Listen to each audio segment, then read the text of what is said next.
Delighted to say Ralph Schoellhammer is here. Ralph, very good morning to you. Welcome. Mike, great to see you. Into the house. Yeah, a morning glory indeed. Morning glory, fantastic times. Germany engulfed by a political crisis. These are incredible times, aren't they? Donald Trump gets elected. Germany finds itself in Stuck, for want of a better word. Yeah. And suddenly, you know, the whole of Europe is wondering what to do.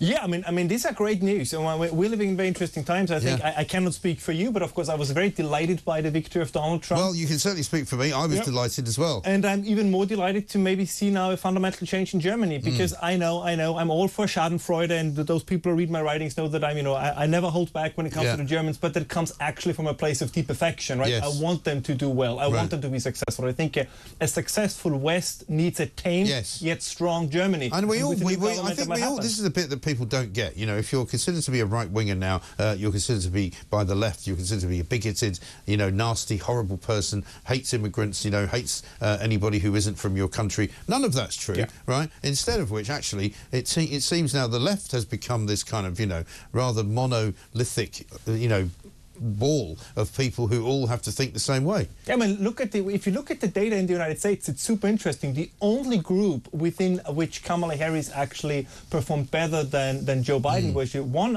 voters, was among rich atheists. Yes. And this is what they become. I mean, we talked about this before the show. This is, I think, the big trouble in politics in the UK, because you have the same phenomenon. Like the left, like Labour, has become, if you look at the outcome of the election in the UK, it has become an elite party. Yeah. And the Tories still would like to be the elite party. So who is the It's party? like they've forgotten how to do it. Exactly. So who would be? Maybe it's going to be Reform. But I have to admit that what bothers me sometimes about Nigel Farage is that he's doing the whole kind of firewall thing. He did the firewall against, you know, Le Pen in France, and he does the firewall against the AfD in Germany. He's warmer towards Trump, okay? But the point is, there is in the West emerging a multi-ethnic, patriotic working class movement. That is the future, and right-wing parties have to jump on this, because that's where the people are. That's where the future is, and I think it's fantastic. I embrace it wholeheartedly. Yeah, and they care about you know, the money in their pocket. They care about their families. You know, they're patriotic, as you say. They care about their country. They care about the numbers of people coming into the country. They care about immigration.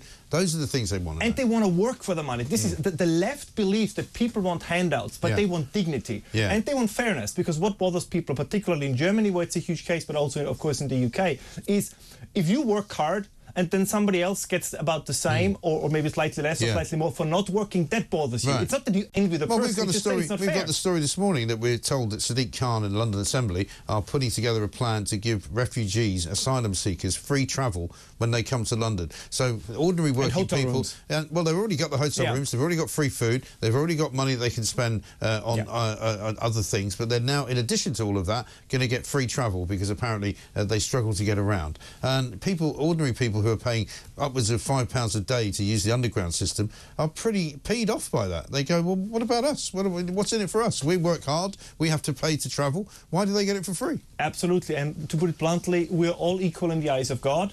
But in the eyes of the government, your citizens come first. That is not a radical position, that's not a racist position, that's just how it's supposed to be. And honestly, I always love to come to the UK, but I'm a guest here. And I would never expect the British government to treat me like they treat you, because you're a citizen and I'm not. And I think you would feel the same if you come to Austria. It's completely natural. Absolutely. The left has been telling us these miraculous stories that, okay, somebody who has been living in the UK for generations and somebody who just came across the border, they are completely the same. Or they are not completely the same. No. I mean, they are kind of concentric circles of, let's say, similarity. It's easier for me to come to the UK. Particularly, and this is particularly prescient for us now, particularly if somebody who comes here wants to bring with them whatever it was they had in the country where they were, and they want to recreate their own country inside of our country. No, that's not what we want.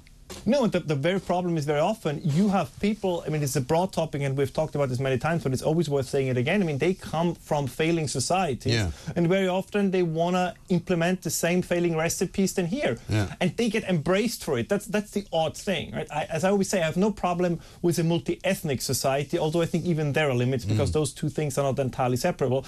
But there's a problem with a multicultural society, because this country is great, or was great, and hopefully will be great again, because of British culture. As it evolved through times, as it transformed. But the idea to say, well, if you come from, you know, the tribal structure of Afghanistan, that's just exactly the same as the democracy as it has been developed in the UK. That's bollocks. It's completely idiotic. most people know it, but only a handful dares to say it. And I'm glad that we're among those who do. Yes, we do, and we make it very, very clear that that's what we say, and we say it, and we encourage other people to say it. But you know, when you look at the media, the way that the media reports stories, it's quite incredible. I mean, looking at just watching the media, and we were doing this yesterday, the meltdown from them seeing Donald Trump winning. It's quite delicious, glorious. Isn't it? It was glorious, but pathetic in a way. I mean, I'm ashamed that these people are in the same business that I'm in, where they can't actually bring themselves to do a story without being emotionally involved in it. Yeah, I mean, let me tell you just a quick story that I always find entertaining, because I just read it recently. I know your viewers will not be as fond of the Habsburg monarchy as I am. No, but perhaps not. But one of the son of Marie Therese, kind of Joseph II, he made a thing. He was doing plowing in the fields with the peasants because he viewed it as very important that even as the monarch, he must know his people. Yeah. But if you look at how the media, for example, is reporting about the working class in the UK, they have no idea who these people are. They never met. No. Like, they never met these people, and you can sense this. Like, we have. Every society has an elite, but you can have an elite that knows we are elite, but we have a responsibility towards the people, and we have to know them. And then you have an elite that believes you are better than the people. And we have the latter in the UK, in Austria, in Germany, in the United States. And it's time that they get off the high horse and that we replace them with another elite, and I'm all there for it. Absolutely right. I mean, Emily Maitlis knows Washington, D.C. better than she knows Bradford. Yes. You know, and that's the problem. But listen, Ralph, what a great pleasure to see you and to meet you. And we must have you back. And if you're still here next week, come back in. I'll let you know. See you. Ralph Schoellhammer there talking about the difference between sensible people and idiots. It's a right-left thing,